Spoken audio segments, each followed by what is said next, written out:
Thank you, Sandy. Good evening, everyone. My name is Jacqueline Roblin, and I'm the Manager of Legislative Services.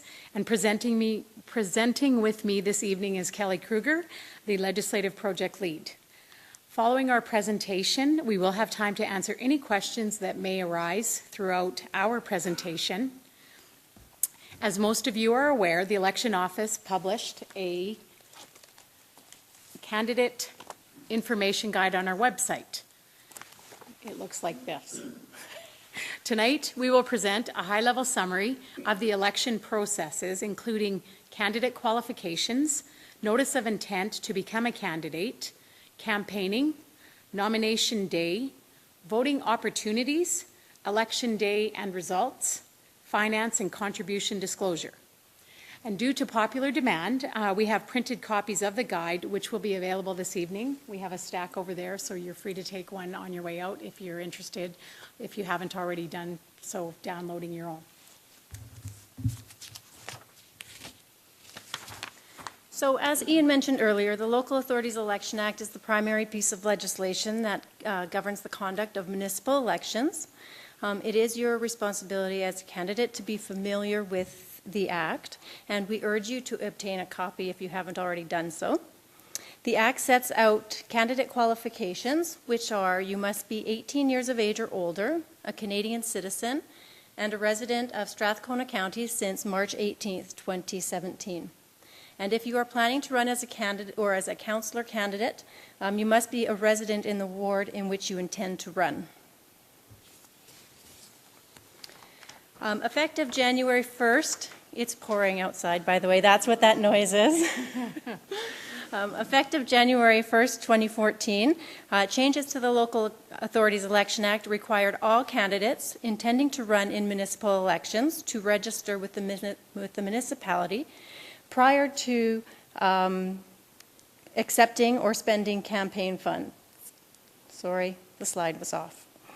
Strathcona County is required to maintain a registry of all those who have submitted their notice of intent, and our form of registry is on our website, where we list the first and last names of anybody who have submitted their forms to us. The legislation requires all candidates to report any changes to the information on their notice of intent to the election office within 48 hours of that change.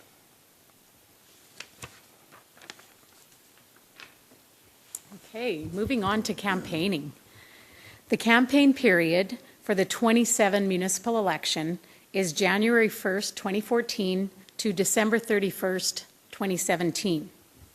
Part 6 of the Local Authorities Election Act sets out offences and penalties. For example, no candidate shall print or distribute a form of ballot that shows or indicates the ballot to be marked for any candidate. In other words, campaign material cannot have an image of a ballot with multiple candidate names showing an oval filled in for the one beside the candidate. The use of only one candidate name and an X beside it does not constitute a form of ballot. So in other words, you could use that form if you wanted to have your name and an X beside it. Strathcona County Council has adopted the election campaigns policy. A link to this policy can be found on the candidate page of our election website. This policy prohibits the use of county content, graphics, or logos to be used in any campaign-related material. The policy does permit the use of county facilities for election campaign or campaign-related activities on the same basis, including paying a fee, as would normally be available to members of the public. New for 2017, to help increase awareness of the election, a voter engagement kit is being developed and will be available in mid-July.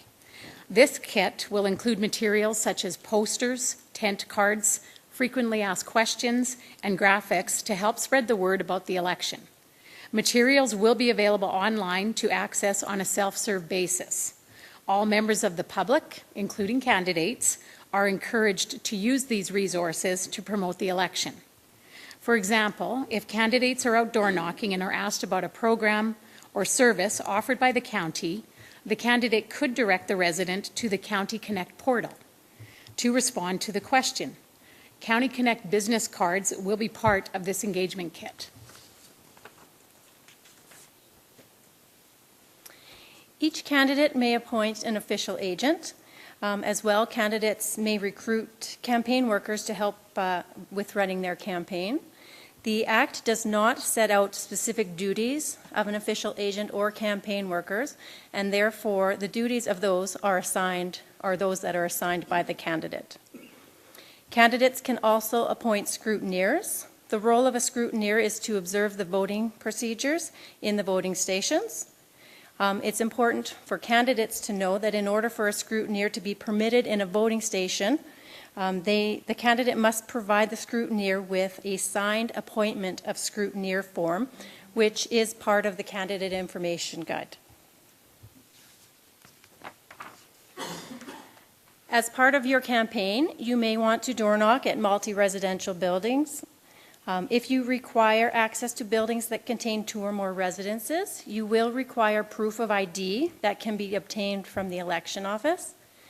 The election office will provide you with a signed-off candidate or official agent proof of ID, which will be sufficient for you or your official agent to gain access to multi-residential units.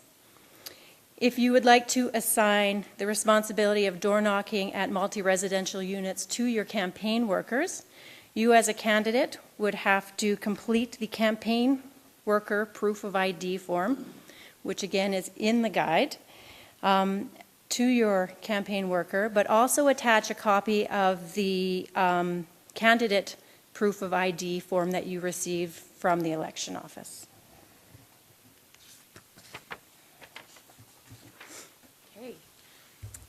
The election office has developed detailed household ward maps to assist candidates with their campaigning.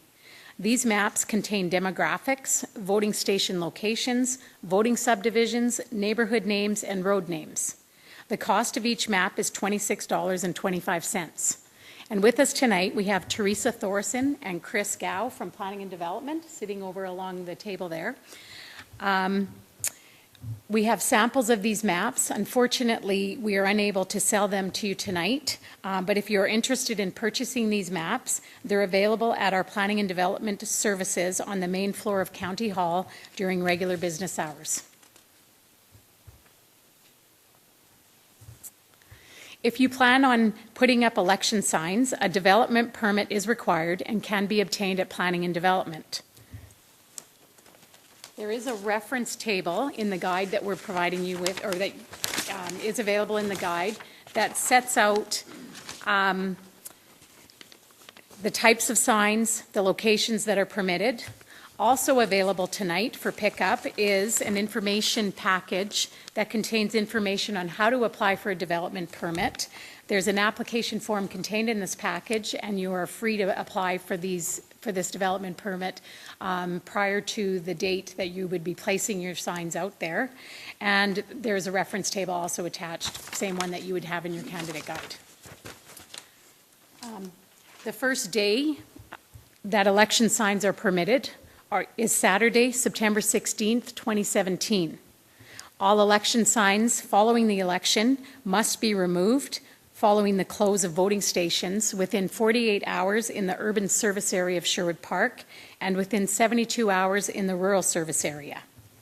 Planning and Development is responsible for enforcing sign-related issues.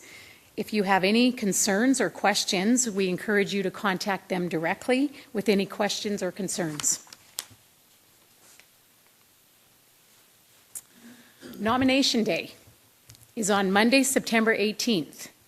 At that time, we will know who is officially running to be the mayor and ward councillors. All candidates must submit their completed nomination papers and a $100 deposit between the hours of 9 a.m. and noon on September 18th in council chambers. Emailed, faxed, or mailed nomination forms will not be accepted. As we receive nominations, candidate names will be posted in council chambers. Candidates have until noon on Tuesday, September 19th to withdraw their nomination. A withdrawal will only be accepted if enough candidates remain to fill the office for which they were nominated. The withdrawal must be in writing and addressed to the returning officer. As you're campaigning, residents may ask, pardon? No, we're good. Sorry. Residents may ask about when and where they can vote. The election website outlines the multiple options and locations available to make voting easy and convenient. Please direct voters to our website for that information. Any elector who is physically incapacitated, absent from Strathcona County on election day, or is an election official working on election day may request a special ballot, which is a mail-in ballot. The request can be made into the election office through County Connect, in person, by calling the election office, or by fax or email. In order to make voting convenient, we are significantly increasing our advance vote opportunities for election 2017. There will be advance vote locations set up at recreation facilities, rural contact offices, universities, the Bethel Transit Terminal, the Community Center, and possibly Sherwood Park Mall. Voting on election day will take place at all of our voting subdivisions between the hours of 9 a.m. and 8 p.m., and voters must vote at the voting station in which they reside. For electors living at senior care facilities, we offer institutional voting stations that will be set up on election day as well. To assist voters with locating where to vote on election day, where to vote cards will be mailed to every household in the county. We have also developed a where to vote web application that will be available on our website. Both of the where to vote card and the where to vote app will list what you basically will see is your address, or on the web app you would enter in your address. It will tell you which voting station you have to vote at, and it will also tell you which candidates you will see on your ballot on election day. Again, just repeating myself, I noticed here voting stations will be open between the hours of 9 a.m. and 8 p.m. on election day. Any type of campaigning, including signs, posters, buttons, pins, shirts, are not permitted in voting stations or on voting station property. This also holds true for any of our advanced voting and institutional voting stations. Candidates, official agents, and scrutineers are permitted in the voting stations, but only one representative per campaign will be permitted in each voting station at a time. The scrutineer must provide the completed appointment of scrutineer form to the presiding deputy at the voting station, and the presiding deputy will designate a location within the voting station where the candidate, official agent, or scrutineer may observe the voting procedures. Results will be posted on our election website as they are reported after 8 p.m. on election night. Results are considered unofficial until noon of Friday, October 20th.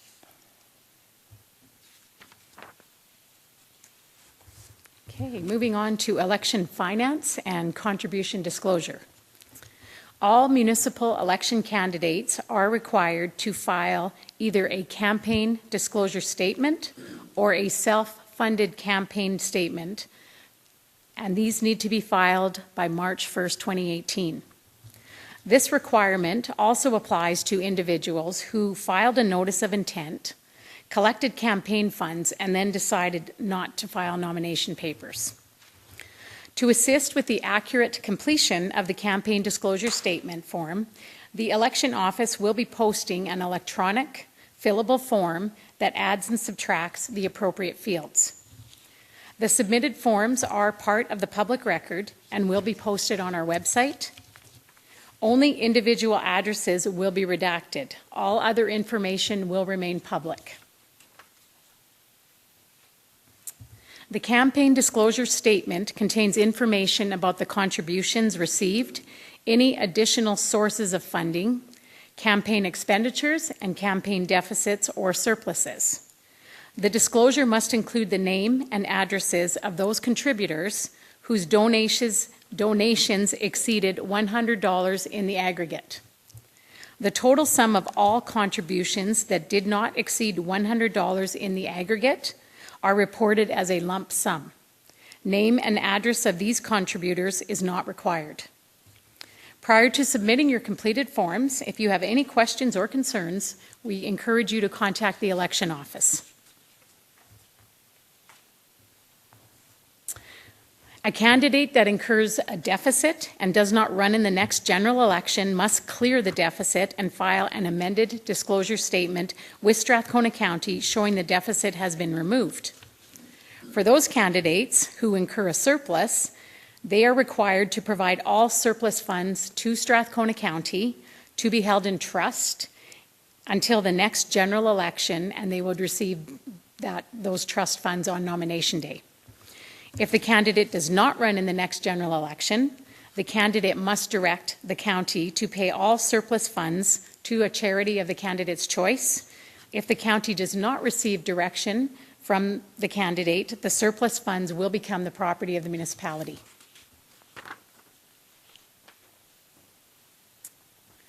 Candidates may also be interested in knowing that the Chamber of Commerce will be hosting election forums. Dates, locations, and times are still to be determined.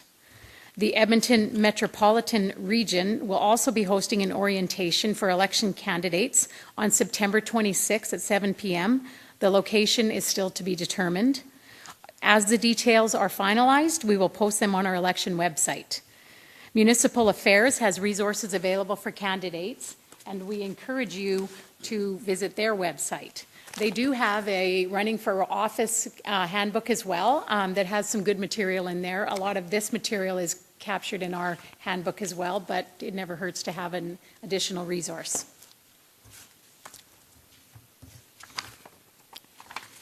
And this concludes our portion of the presentation, and we are here to answer any questions. Yes?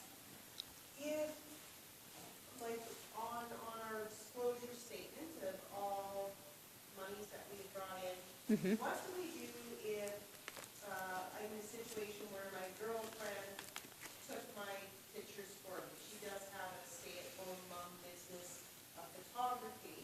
Okay. Am I allowed to accept that gift, or do I need to put in the $50 that it would have cost me had I paid for the pictures?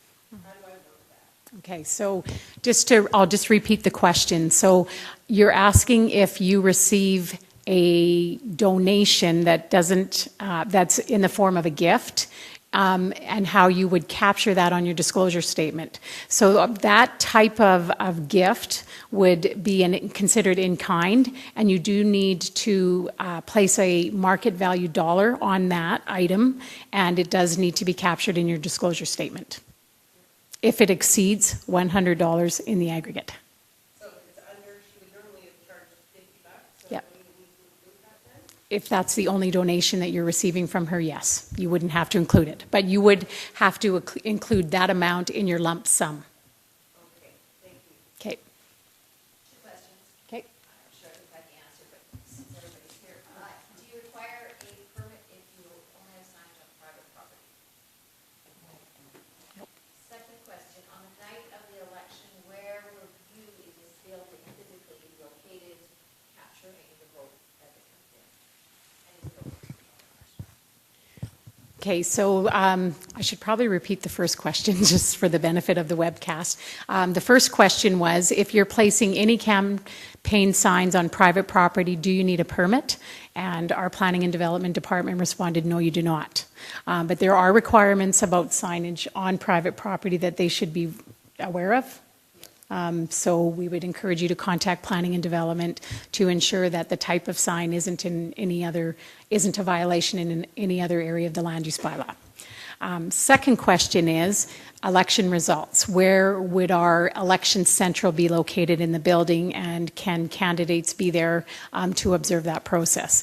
So the election results will be tabulated in our election office, and candidates are not able to be part of that process as a scrutineer or any of that. They're able to be in the voting stations where the results are generated.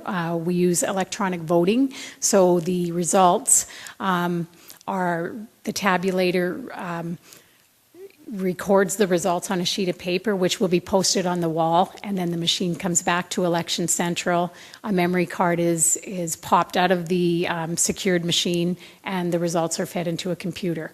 So candidates can be in the voting station to observe the generation of those results, but they are not permitted to be in our Election Central.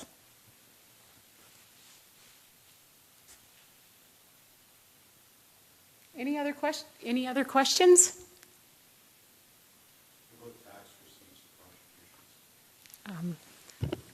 There is no provision for a municipal candidate to issue a tax receipt. Okay, so I'm going to repeat the question for the benefit of the webcast. The question was, can candidates issue tax receipts for any contributions? And the response is no. The municipal candidates don't have the ability to issue tax receipts.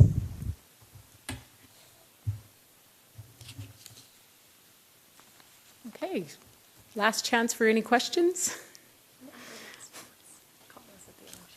All right, so thank you. If any additional questions come to mind on your way home tonight, please feel free to contact the election office either by email or phone. And now I'm going to turn it over to Mavis, who is going to talk to you about,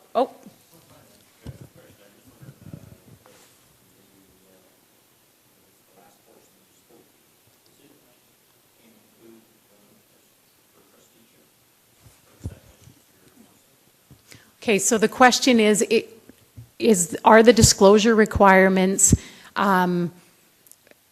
part of if you ran for a school trustee, are you required to file disclosure statements? Did I get the question right? Yes. And no, the disclosure requirements are they only pertain to candidates who are running for municipal council. Okay, last chance. No more questions? Seeing none, I'm going to turn it over to Mavis, and she's going to talk to you about what you can expect if you're elected.